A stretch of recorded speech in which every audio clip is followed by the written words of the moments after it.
میری اس بات پہ زری بالکل دل ملا کے رہ گئی۔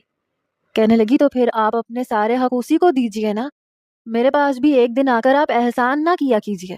جب ہفتے کے 6 دن آپ کے بغیر گزارا کر لیتی ہوں تو ایک آدھ دن اور گزار لیا کروں گی، یوں سمجھ لوں گی کہ میری محبت میری دسترس میں ہے ہی نہیں، جدائی ہی میرا مقدر ہے۔ وہ اب ایموشنلی طور پر مجھے بلیک میل کر رہی تھی اور میں اسے محبت پاش نظروں سے دیکھ رہا تھا۔ میں چاہ کر بھی اس سے ناراض نہیں ہو سکتا تھا اور نہ ہی اس کی کسی بات کا برا منا سکتا تھا، کیونکہ وہ میری پسند تھی، میری پہلی نظر کا عشق تھی، وہ عشق جس کے لیے میں نے اپنے خاندان سے بغاوت کی تھی اور اتنا بڑا رسک لیا تھا، خفیہ طور پر اسے اپنی زندگی میں شامل کیا تھا، مگر وہ پھر بھی خوش نہیں ہوتی تھی۔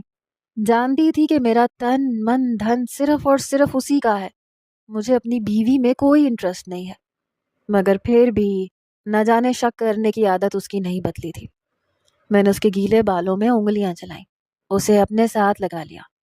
بے شک اس کی سنگت میں گزرے ہوئے لمحے مجھے دیر تک یاد رہتے تھے۔ گاؤں چلا بھی جاتا تھا تو ہمیشہ اسی کی یادوں میں کھویا رہتا تھا۔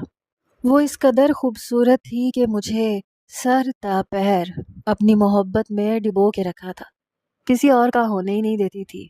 میں نے کہا، زری جان، بس وعدہ کرتا ہوں شام تک تمہارے پاس واپس لوٹ آؤں گا۔